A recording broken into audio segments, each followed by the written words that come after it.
Ya, karena waktu sudah menunjukkan pukul 7.30 waktu Indonesia Barat, kita mulai saja ya. Bismillahirrahmanirrahim. Assalamualaikum warahmatullahi wabarakatuh. Waalaikumsalam warahmatullahi wabarakatuh. Bismillahi wassalatu wassalamu ala rasulillah. Innal hamdalillahi nahmaduhu wa nasta'inuhu wa nastaghfiruh. Wa na'udzu billahi min shururi anfusina wa min sayyiati a'malina. Man yahdihillahu fala mudilla lah wa man yudlil fala hadiya lah. Asyhadu an la ilaha illallah wahdahu la syarika lah wa asyhadu anna Muhammadan abduhu wa rasuluhu amma ba'du. Alhamdulillah, kita pada pagi hari ini dipertemukan oleh Allah untuk mempelajari salah satu cabang dari ilmu Islam, yaitu ilmu bahasa Arab.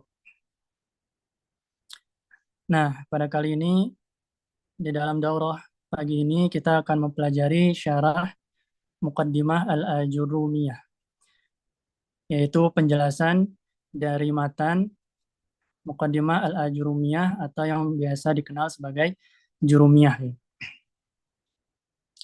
Nah, matan ini ditulis oleh Al-Imam Muhammad bin Dawud As-Sinhaji atau yang lebih dikenal dengan Ibnu Ajurrum rahimahullah. Ini adalah salah satu matan dalam ilmu nahwu lebih tepatnya ya.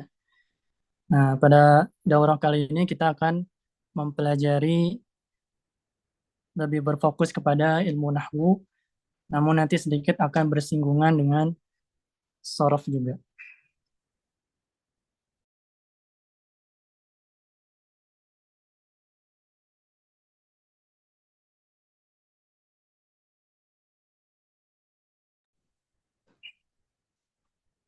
Cek. Nah, kenapa kita harus belajar ilmu bahasa Arab? Nah, teman-teman di sini mungkin banyak yang sudah tahu ya, sudah mencari tahu kenapa sih kita harus belajar bahasa Arab ya. Kenapa sih bahasa Arab itu penting? Nah, tentu ada banyak alasan, di antaranya di sini saya bawakan 3 di antaranya. Yang pertama, untuk memahami Al-Quran dan As-Sunnah dengan pemahaman yang sempurna. Kenapa? Karena Al-Quran, yaitu kitab suci kita, kitabullah, kalamullah itu ada dalam bahasa Arab, nih. Diturunkan dalam bahasa Arab, bukan bahasa yang lain. Kemudian As-Sunnah, yaitu hadis dari Nabi Shallallahu Alaihi Wasallam, juga berbahasa Arab karena beliau orang Arab. Nah, dan utamanya kitab-kitab para ulama yang menjelaskan tentang Al-Quran dan As-Sunnah di dalamnya itu kebanyakan berbahasa Arab atau kita kenal dengan Arab Gundul, biasanya bahas kitab Arab Gundul, kitab kuning. Nah, karena semua itu berbahasa Arab, maka agar kita bisa belajar lebih dalam, memahami agama ini dengan ilmu yang lebih sempurna, maka kita perlu belajar bahasa Arab. Karena kalau kita hanya belajar sekedar terjemah, itu bisa namun tidak akan cukup, tidak akan cukup. Karena bahasa Arab itu sangat luas, di antaranya kosakatanya. Akan tapi di antaranya bahasa Indonesia itu kosakatanya jauh lebih sedikit daripada bahasa Arab, sehingga ada istilah-istilah di dalam bahasa Arab yang kalau diterjemahkan ke bahasa Indonesia itu tidak mencakup keseluruhan maknanya, seperti itu. Kemudian yang kedua, bahasa Arab ini adalah bahasa yang paling mulia. Nah, Ibnu Katsir rahimahullah ketika menjelaskan surah Yusuf ayat 2, di mana Allah berfirman, "Inna anzalnahu Qur'anan Arabiyyan la'allakum ta'qilun."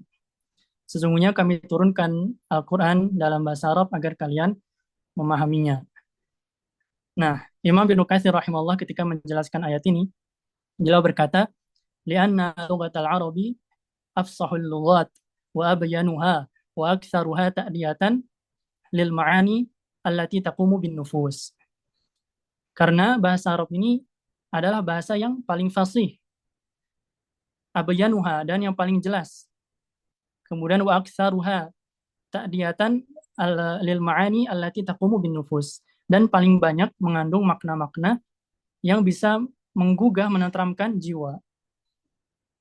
Kemudian beliau juga melanjutkan, walihada ashrafa walihada anzala ashrafal kutubi Oleh karena itu Allah menurunkan kitab yang paling mulia, yaitu Al-Quran, biafsahil lugat, biashrafil lugat, yaitu dengan bahasa yang paling mulia, yaitu bahasa Arab.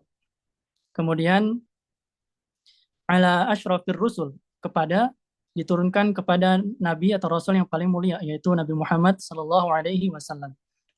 Kemudian bisa farati ashrafil malaikah, disampaikan oleh malaikat yang paling mulia, yaitu Jibril alaihi salam. Wa kana dzalika fi baqa'i fi asyrafi baqa'il ardi, dan itu diturunkan di tempat yang paling mulia di muka bumi, yaitu Makkah. Kemudian wa ubtudi'a inzaluhu fi asyrafi suhuris sanah wa huwa Ramadan, dan diturunkan pertama kali di dalam bulan yang paling mulia dalam setahun, yaitu bulan Ramadan. Fakamula min kullil wujuh, maka Al-Quran ini lengkap atau sempurna dari segala sisinya.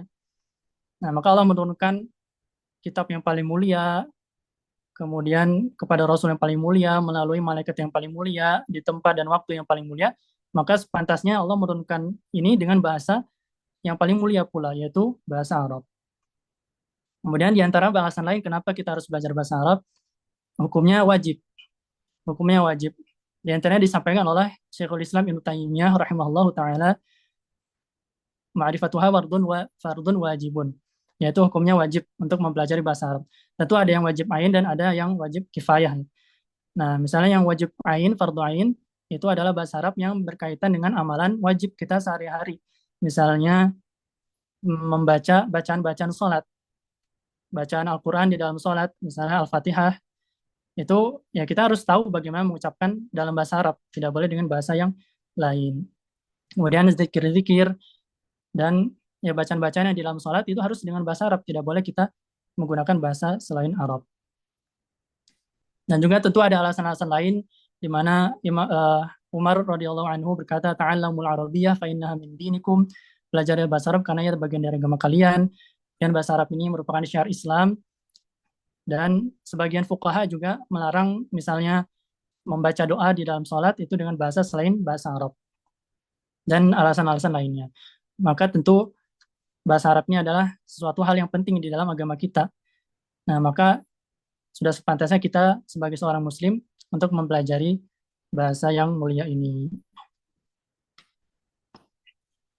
Nah, sebelum kita masuk ke matan, maka kita harus mengenal dulu sedikit tentang nahwu dan sorof sebagai ilmu yang akan kita bahas. Nah, apa itu nahwu? Nahwu itu di antara pengertiannya adalah ilmun yu'rafu bihi ahwalu awakhiril kalim min haitsul i'rab wal bina. Yaitu nahwu adalah ilmu yang dengannya diketahui keadaan akhir kata dari sisi i'rab dan binanya. Nah, nanti kita akan membahas apa itu i'rab, apa itu bina. Nah, yang jelas dia akan mempelajari tentang kondisi akhir dari sebuah kata dalam bahasa Arab. Kemudian yang kedua, sorof, karena kita akan bersinggungan dengan sorof sedikit nantinya. Sorof atau biasa juga disebut tasrif ya, itu adalah ilmun yu'rafu bihi uh, taghyirul kalimah la bihaitsul i'rabi wala bina'in. Nah, intinya adalah ilmu yang dengannya diketahui perubahan kata, perubahan kata dari satu bentuk ke bentuk lainnya. Yang perubahan itu bukan perubahan i'rab, bukan perubahan bina. Nah, kita lihat contoh. Misalnya di sini ada kata ini. Nah, ini bacanya apa? Ini bacanya adalah yaktubu, yaktubu zaidun. Yaktubu zaidun. Yaktubu zaidun. Nah, kenapa dibaca yaktubu zaidun? Nah, misalnya kita ambil kata yaktubu. Kita bisa lihat akhir katanya itu dhammah ya. Akhir katanya itu dhammah, yaitu ba-nya ini. Nah, kenapa dibaca yaktubu? Kenapa nggak yaktuba atau mungkin yaktubi atau yaktub? Nah, itu akan semua dibahas di dalam ilmu nahwu. Nah, kemudian si yaktubnya sendiri itu akan dibahas di sorof. Nah, nanti yaktub itu bisa berubah menjadi bentuk yang lain. Bisa berubah menjadi bentuk yang lain. Misalnya jadi kataba atau yang lainnya. Nah, artinya Zaid sedang menulis. Zaid sedang menulis. Nah, Zaidun kenapa tidak Zaidan atau Zaidin? Itu semua akan dibahas di ilmu nahwu. Seperti itu ya, insya Allah. Semoga bisa dipahami. Nah, kemudian kenapa sih harus mukaddimah jurumiyah? Nah, tentu ada alasan-alasannya, diantaranya ya kita ini mengadakan daurah ya. Daurah ini waktunya terbatas, tidak berbulan-bulan atau berhari-hari, kita cuma akan menggunakan sekitar kurang lebih 9 jam untuk menghabiskan pembahasan kitab ini. Mudah-mudahan bisa lebih cepat ya. Nah, dan matan ini, matan jurumiyah, ini diantara matan yang paling ringkas dalam membahas ilmu nahwu ya. Ada matan-matan yang lain itu tentu lebih panjang, diantara Qatur Nada, kemudian Alfiyah, atau yang lain-lainnya. Nah, itu alasannya. Kemudian, matan ini diantara matan yang insya Allah diberkahi ya. Dalam artian, dia dipelajari oleh banyak dari kaum muslimin di seluruh dunia, terutama dalam mempelajari ilmu nahwu di awal pembelajaran mereka. Dan para ulama juga merekomendasikan matan ini untuk dipelajari di awal, yaitu matan Muqaddimah al-Ajurumiyah. Seperti itu. Maka kita pilih matan ini, matan yang ringkas untuk dibahas di dalam waktu yang sempit ini, yang tidak panjang. Seperti itu.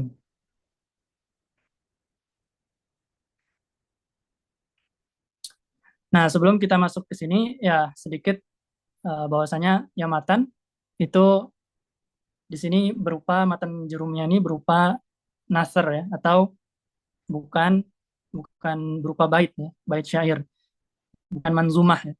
Sebagaimana kemarin di daurah sebelumnya kita telah membahas daurah manzumah al-baiquniyah, di mana itu berupa bait syair. Ada 34 bait. Nah, kalau ini bentuknya seperti kalimat biasa, kalimat paragraf biasa, bukan manzumah. Nah, di antara para ulama ada yang membuat jurumiyah ini sebagai manzumah ya.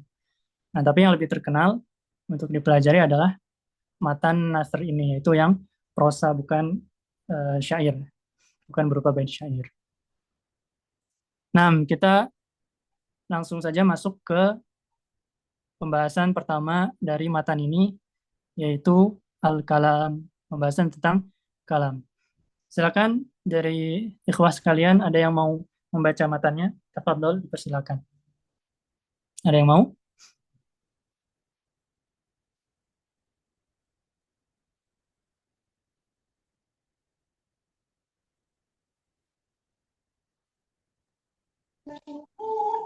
Bismillahirrahmanirrahim. Nah, tafadhol. Al-kalamu huwa lafdul murakkabul mufidu bil wad'i. Nah, Mas Antum barakallahu fikum, yakfi. Nah, penulis mengatakan Bismillahirrahmanirrahim. Dengan seluruh nama Allah yang Maha Pengasih, Maha Penyayang. Al-kalamu huwa lafzul murakkabul mufidu bil wad'i. Nah, biasanya kalau manzumah itu ada mukaddimahnya ya. Kemarin juga di daurah itu Al-Baiquni di awal. Sebelum masuk ke pembahasan hadis sahih itu mengawali sedikit dengan mukaddimah. Kalau di sini beliau langsung ke al-kalamu setelah mengucapkan basmalah, langsung ke inti pembahasan.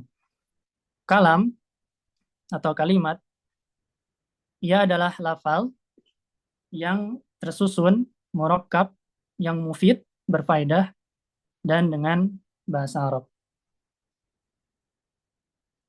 Nah, kalam itu adalah susunan lafal yang berfaedah dengan menggunakan bahasa Arab. Singkatnya seperti itu. Nah, maka di dalam kalam itu harus ada 4 hal. Yang pertama adalah al-lafzu, ya. Lafaz. Lafaz ini apa? Lafaz itu adalah sautun mustamilun ala ba'dil hurufil hijaiyah. Yaitu suara yang mengandung sebagian huruf hijaiyah. Maka kalau isyarat atau tulisan itu bukan termasuk lafal. Kemudian yang kedua, al-murakkabu, murakkab. Nah, murakkab ini artinya muallafun min kalimataini au aksar, yaitu tersusun dari 2 kata atau lebih, dari 2 kata atau lebih.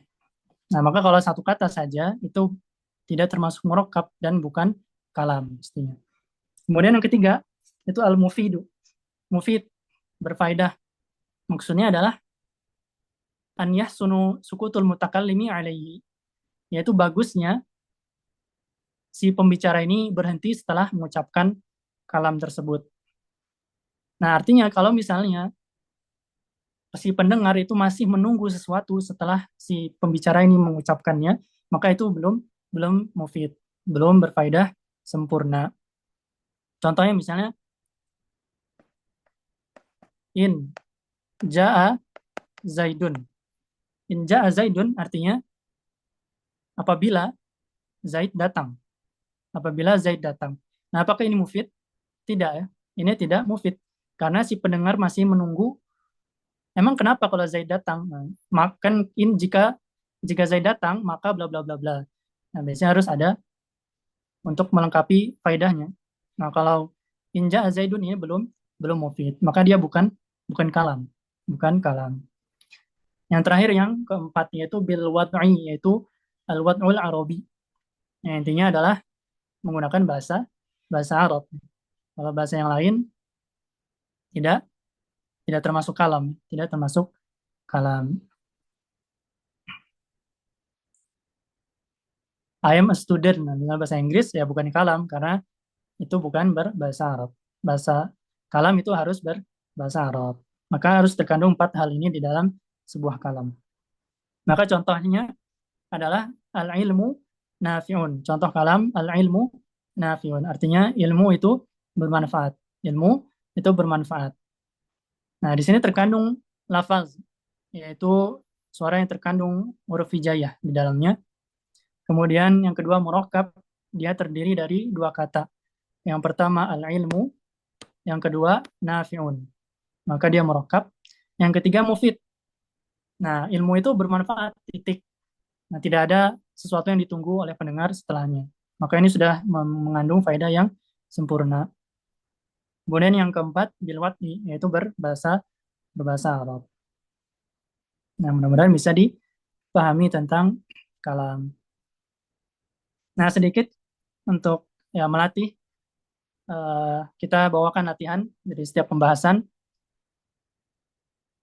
Nah, di sini latihannya adalah apakah susunan berikut ini, apakah ya, kalimat ini itu termasuk kalam atau bukan? Apakah yang berikut ini termasuk kalam atau bukan?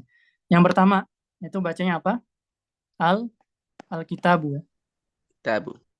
Nah, nah apakah ini kalam atau bukan? La, laisa. Laisa Bukan kalam. Bukan. kalam.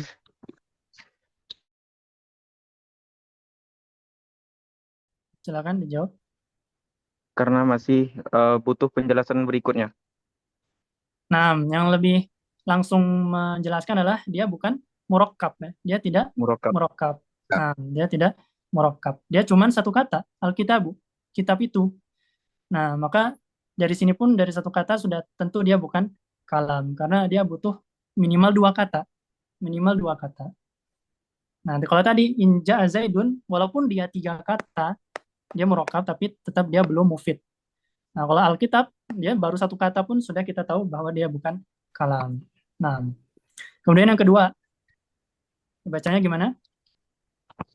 Idza bada'at darsu. Nah, Santum. Idza bada'at darsu. Idza bada'at darsu.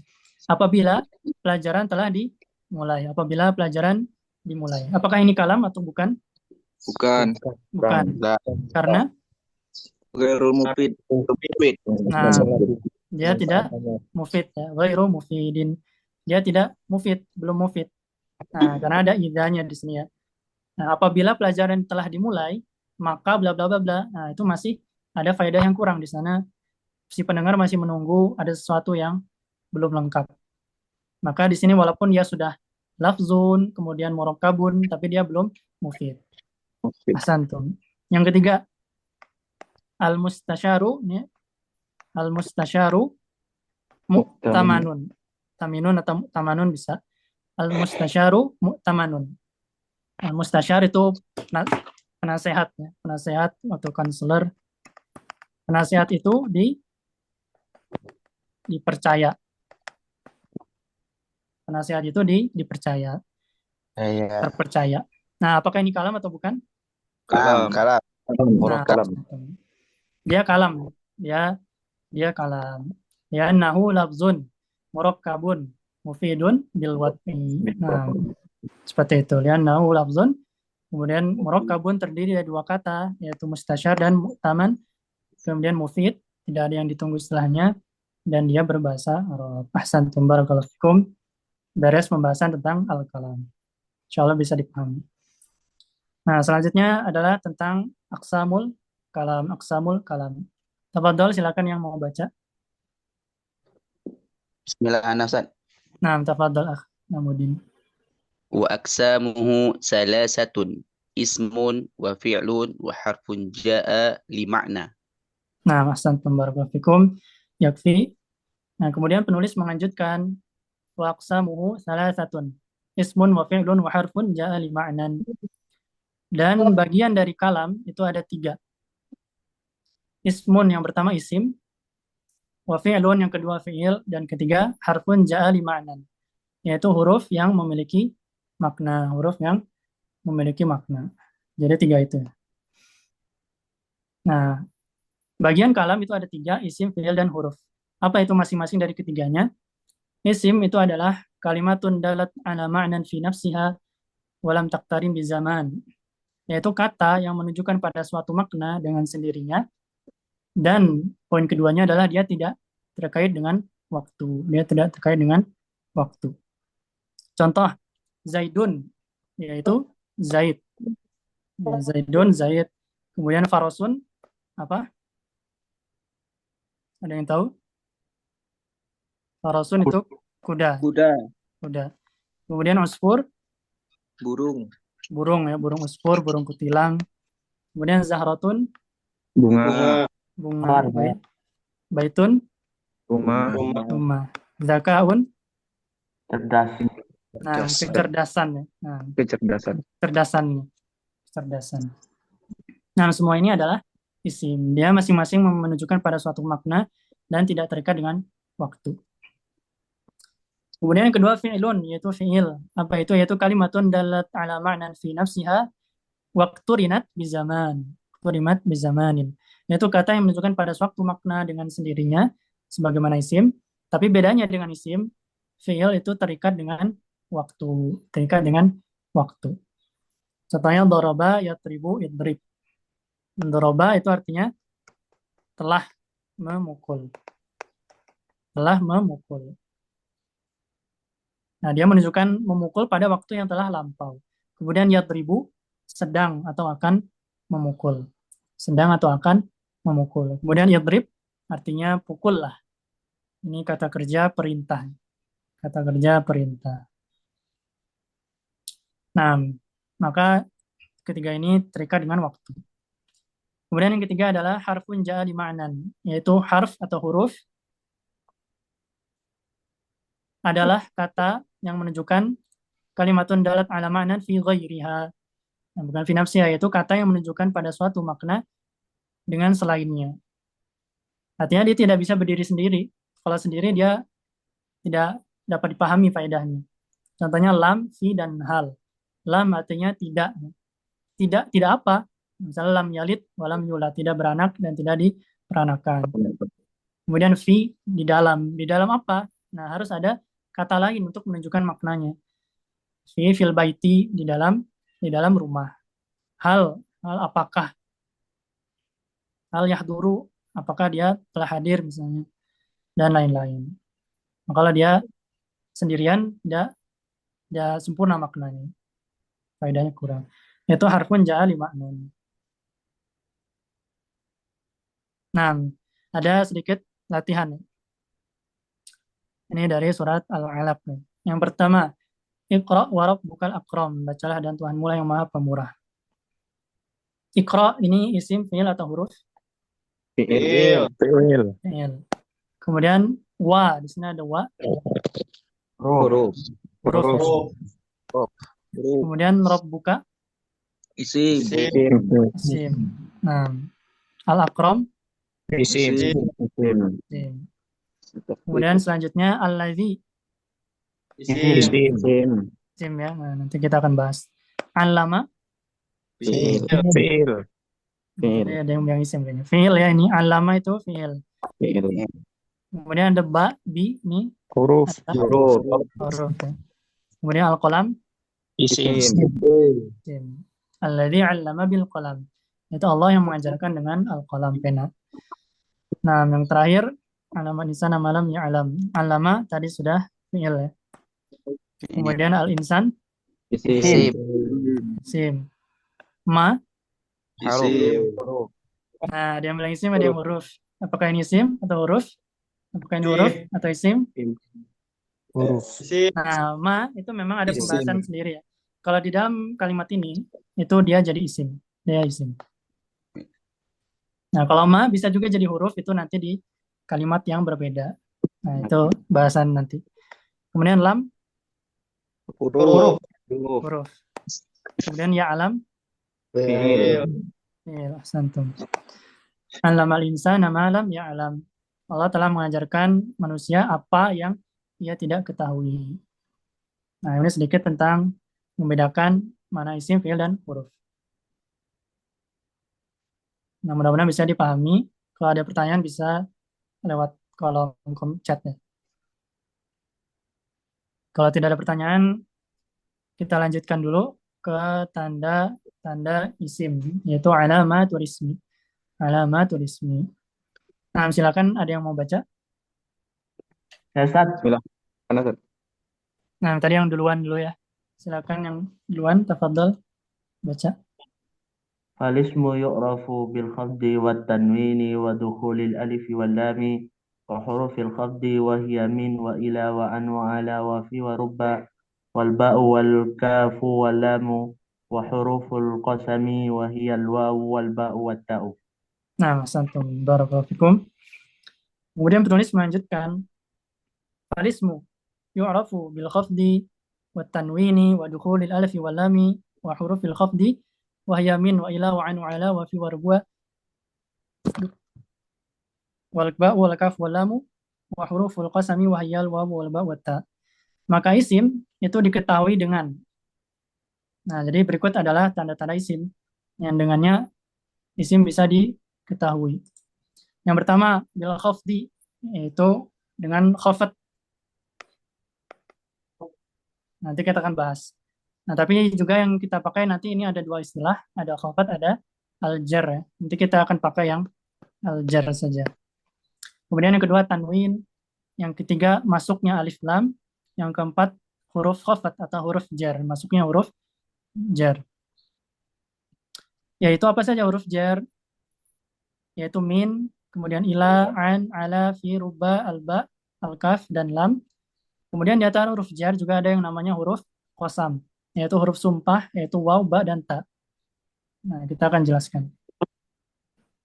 Maka tanda isim itu ada 4 ya, berdasarkan matan tadi. Yang pertama al-khafat, atau istilah lainnya adalah al-jar. Nah, itu untuk sekarang singkatnya, ringkasnya adalah apabila suatu kata itu berharokat kasrah. Berharokat kasrah, maka dia masuk ke al-khafat atau jar. Contohnya, Bismillahirrahmanirrahim. Dengan nama Allah yang Maha Pengasih, Maha Penyayang. Nah, di kalimat ini ada 4 kata yang berharokat kasrah. Yang pertama ismi. Nah, maka ismi ini dia al-jar berharokat kasrah. Kedua, Allahi lafzul jalalah, ini berharokat kasrah. Yang ketiga ar-Rahmani. Yang keempat ar-Rahimi. Maka keempat kata ini karena dia berharokat kasrah maka masuk ke dalam isim. Yang kedua, tanwin. Apabila suatu kata itu bertanwin, maka dia pasti isim. Contohnya rojulun, seorang laki-laki, kitaban, sebuah buku. Yang ketiga, talibin, seorang murid. Nah, rojulun, domatain, kitaban, fathatain, talibin, kasratain, maka ketiga kata ini bertanwin sehingga mereka masuk ke dalam kategori isim. Yang ketiga masuknya alif lam di awal. Nah, contohnya dikasih aja alif lam dari yang nomor 2 tadi. Rajulun kalau dikasih alif lam jadi ar-rajulu, pria itu. Al-kitaban, nah kitabun kalau misalnya pakai dhammah ya. Jadi al-kitabu, kitab itu, dan terakhir talibun jadi at-talibu. Maka setiap kata yang ada alif lam di awalnya itu masuk ke dalam isim. Dan yang keempat dimasuki oleh huruf jar. Dimasuki oleh huruf jar. Di antara huruf jar adalah min, dari. Kemudian ila, ke. An, dari. Ala, di atas. Fi, di atau di dalam. Ruba. Nah, ruba itu bisa maknanya sedikit, bisa maknanya banyak, tergantung konteks ya. Tergantung konteks. Kemudian selanjutnya alba, yaitu huruf ba. Nah, kalau dalam kata atau kalimat dia jadi bi. Jadi allama bil qalam misalnya. Artinya dengan, bisa makna ilsaq, bisa yang lain, itu dengan.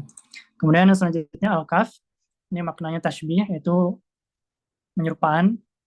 Dalam kalimat dia jadi ka gitu ya. Artinya dia seperti ya. Misalnya anta kal asadi, engkau seperti singa. Kemudian alam yang terakhir yaitu li, kalau di dalam kalimat itu diantara maknanya adalah kepemilikan. Contohnya lillahi ma fis samawati wal ard. Milik Allah apa yang ada di langit dan di bumi. Nah, di antara huruf jar itu ada juga huruf qasam ya. Huruf qasam ini masuk ke dalam huruf jar juga. Yaitu huruf sumpah. Yaitu contohnya waw, wallahi, kemudian ba, billahi, dan ta, tallahi. Nah, semuanya artinya demi. Nah, berarti wallahi, demi Allah. Di sana waw, waw qasam. Waw sumpah. Nah, contohnya misalnya minal masjidi, dari masjid. Ilal baiti, ke rumah. Kemudian fil madrasati, di dalam sekolah. Di dalam sekolah. Nah, ini adalah huruf jar. Nah, itu adalah keempat tanda isim. Mudah-mudahan bisa dipahami.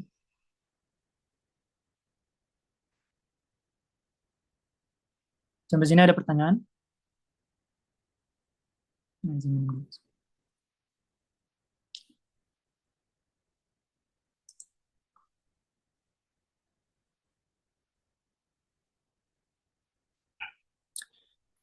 Afwan, arti dari unsur itu burung pipit atau burung kutilang. Karena anak pernah berarti artinya burung pipit. Eh, Walau alam ya, karena juga kurang tahu dari jenis burung. Intinya burung usfur itu sejenis burung yang kecil ya. Burung usfur. Kalau di bahasa Arab ya, usfur biasa disebutnya.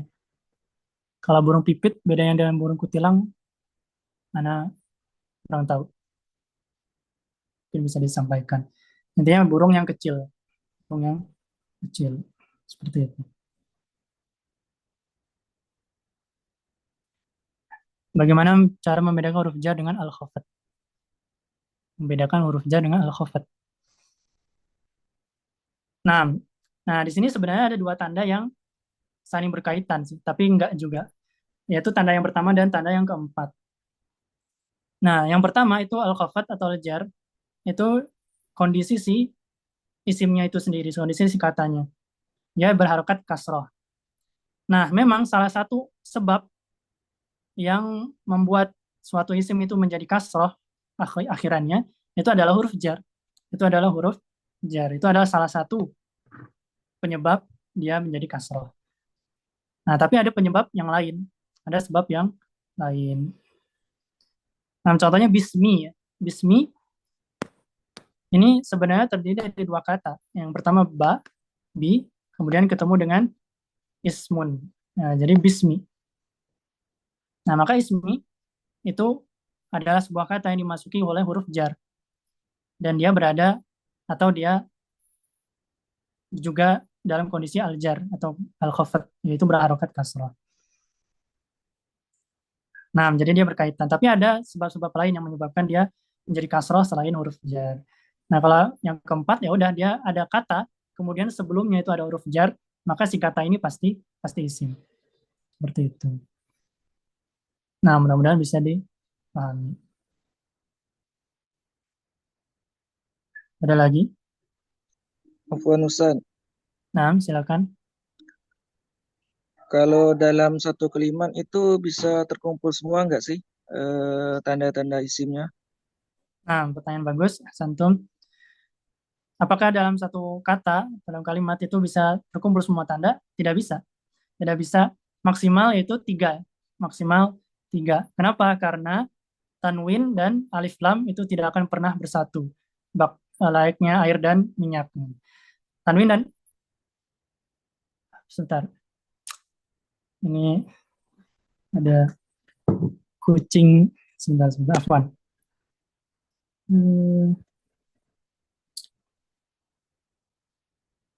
Kucing anak lagi di sebentar. Afwan.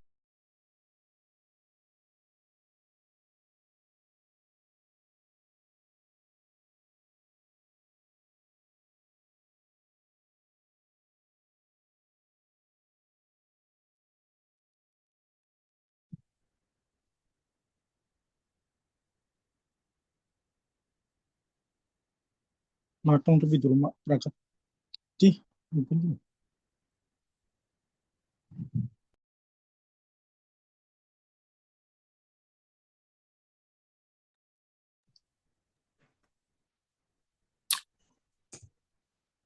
Afwan, tadi kucing naik ke atas laptop. Jadi terhalang.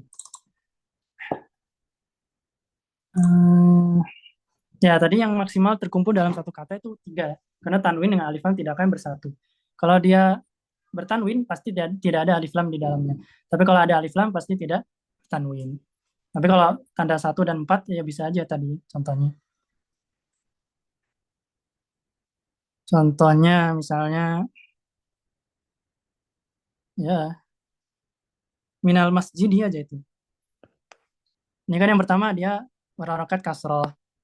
Harokat kasroh. Kemudian dia ada alif lam juga. Tanda ketiga. Dan yang ketiganya ada huruf jar sebelumnya. Maka terkumpul tiga tanda. Tapi kalau tanwin nggak bisa masuk kalau dia ada alif lam. Nah, Mas Antum. Nah, yang bertanya misal susunan idhofah apakah mudhof ilaih masuk al-khafat Ustaz karena kondisi kasrah. Nah, itu termasuk pembahasan yang nanti akan kita bahas insya Allah. Tapi kalau antum sebelumnya pernah belajar misalnya Durusul Lughah ya, di sana ada pembahasan idhofah, ada mudhof ilaih. Ya, jawabannya ya mudhof ilaih itu masuk ke dalam al-khafat atau al-jar. Nah, itu tadi salah satu sebab selain huruf jar yang menyebabkan isim menjadi kasrah yang Anda sebutkan tadi. Tapi insya Allah nanti kan kita bahas. Untuk yang lain mungkin belum belajar ya. Nah, kita lanjut dulu ke ada latihan ya ternyata. Laqad khalaqnal insana fi ahsani taqwimin. Sungguh kami telah ciptakan manusia dalam bentuk yang sebaik-baiknya surah At-Tin.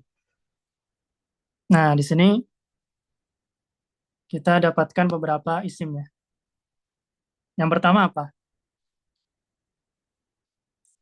Huruf. Enggak, di dalam kalimat ini kita akan latihan tentang isim. Mana yang termasuk isim? Ada beberapa isim di sini. Al-insan. Al-insan. Yang pertama al-insan. Nah, sebagai yang kita bahas ya. Nah, berarti dia isim karena ada tanda apa? Alif lam. Alif lam. Maka dia pasti isim. Kemudian isim yang kedua Ahsani. ahsani. Nah, dia memiliki tanda apa? Masukkan huruf jar. Kasroh pertama, kedua huruf jar. Nah, dua tanda ini terkumpul. Kemudian yang ketiga Takwimin. Tandanya apa? Tanwin. Tanwin. Dan dia juga jar atau kasroh. Nah, dua tandanya di takwimin. Nah, ini adalah isim. Maka kita bisa tahu mana isim dari sebuah kalimat.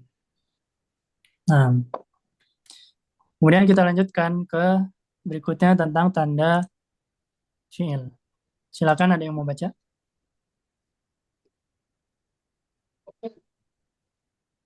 Coba Ustaz. Tafadhol. والفعل يعرف بقد والسين وسوف وتاء التأنيث الساكنة. Nah, Mas Antum. Kemudian penulis melanjutkan wal fi'lu Qala mu'alif rahimahullah wal fi'lu yu'rafu biqad was-sini wa sawfa wa ta'i tanitsis sakinah. Dan fi'il itu dikenal dengan 4 tanda juga yang beliau bawakan di sini. Untuk alamatul fi'il yaitu pertama qad, kemudian as-sin yaitu huruf sin, yang ketiga saufa, yang keempat tak ta'nis sakinah. Tak sukun, tak perempuan yang dia sukun. Tak yang menunjukkan perempuan yang dia sukun. Nah, tanda fi'il juga ada 4, yaitu yang pertama qad. Apabila suatu kata didahului oleh qad, maka dia adalah fi'il. Contohnya, qad sami'allahu qawlan lati tujadiluka fi dan zawjiha dan seterusnya. Nah, artinya qad itu artinya di antara maknanya adalah sungguh. Sungguh. Nah, sungguh Allah telah mendengar percakapanmu dengan orang wanita sahabiah. Qad sami Allah. Maka sami'a ini adalah fi'il karena didahului oleh qad. Yang kedua, qad aflahal mu'minun. Sungguh orang-orang yang beriman itu bahagia. Sungguh bahagia atau beruntung orang-orang yang beriman. Maka aflaha karena dia didahului oleh qad, maka dia adalah fi'il. Kemudian yang kedua, sin. Yaitu dalam kalimat dia menjadi sa bla bla bla. Contohnya saya dhahabu. Artinya sin itu adalah akan. Saya dhahabu, maka dia artinya dia akan pergi. Dia akan pergi. Saya rji'u, dia akan kembali atau pulang. Saya ktubu, dia akan menulis. Nah, maka yazhabu, yarji'u, yaktubu itu adalah fi'il karena dia didahului oleh sin.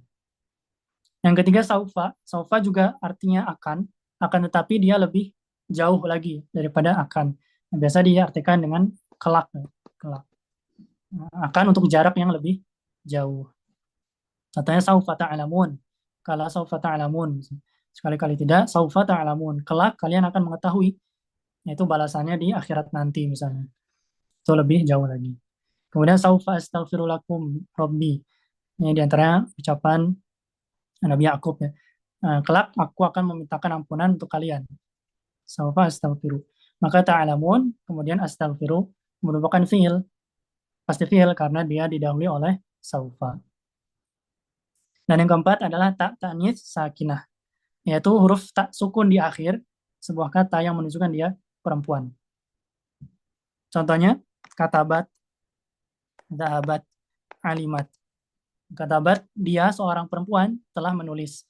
Dhahabat, dia seorang perempuan telah pergi. Alimat, dia seorang perempuan telah mengetahui.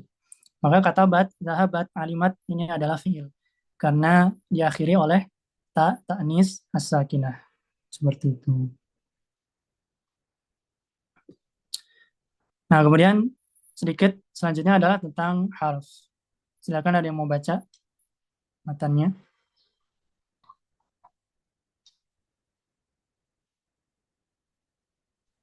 Bismillah, izin Ustaz, saya Ustaz. Nah, tafadhal. Wal harfu ma la yasuhu ma'hu dalil ismi wala dalil fi'li. Nah, ahsantum barakallahu fikum. Qala al-mu'allif thumma qala wal harfu ma la yasluhu ma'ahu dalilul ismi wala dalilul fi'li. Dan huruf itu adalah kata yang tidak menerima tanda isim dan tanda fi'il.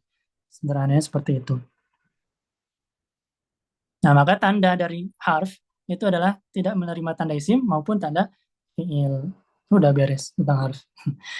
Ya, jadi ketika suatu kata kita coba masukkan tanda isim, kemudian kalau dia isim berarti dia isim. Tapi kalau nggak masuk tanda isim, kemudian kita coba masukkan dia tanda fi'il juga nggak cocok, maka dia pasti harf. Nah, kalau bukan isim, bukan fi'il, maka dia adalah harf atau huruf. Nah, sampai sini dulu. Ada yang mau ditanyakan?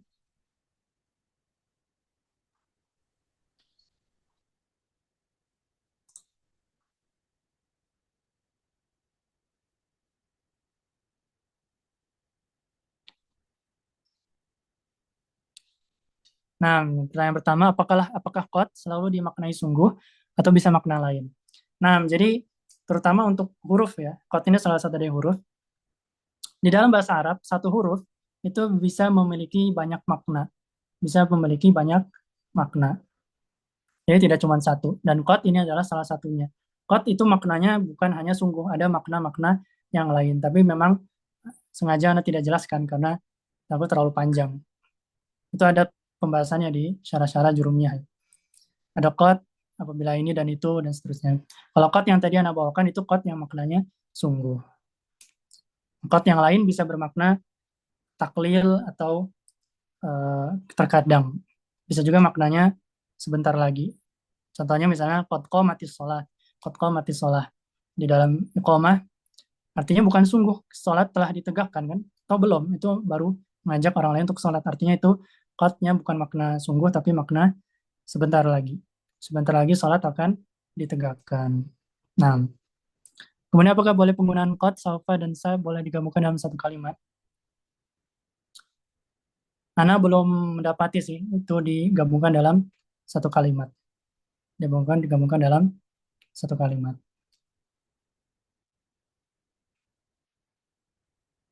Karena dari maknanya juga mungkin tidak nyambung, ya, tidak nyambung.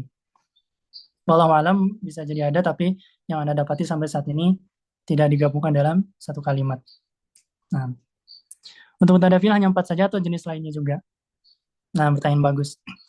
Ya, memang yang dibawakan di sini oleh penulis di matan ini hanya 4 tanda isim dan 4 tanda fiil. Sebenarnya ada tanda-tanda yang lainnya, ada tanda-tanda yang lainnya. Tapi sengaja tidak kita bawakan di sini karena takutnya terlalu panjang. Nah, bisa Antum temukan di syarah-syarah jurumiyah. Tentu ada tanda-tanda yang lain. Nah, tapi yang kita tahu di matan ini ada 4, seperti itu.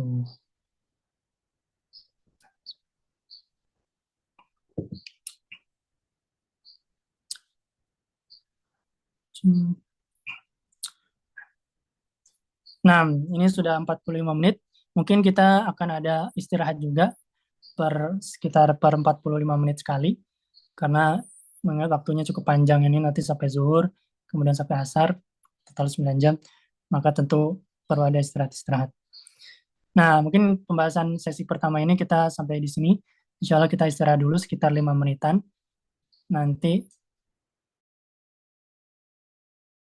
25 sekitarnya kita akan mulai kembali membahas pembahasan yang berikutnya. Kalau di antara waktu istirahat juga ada yang mau nanya lewat chat, silakan nanti kita bahas juga. Insyaallah ta'ala. Nah, kita cukupkan dulu, nanti kita sambung di sesi berikutnya. Kita tutup dulu. Subhanakallahumma wa bihamdika asyhadu an la ilaha illa anta astaghfiruka wa atubu ilaik. Wassalamualaikum warahmatullahi wabarakatuh. Tafadhalu. Waalaikumsalam warahmatullahi wabarakatuh.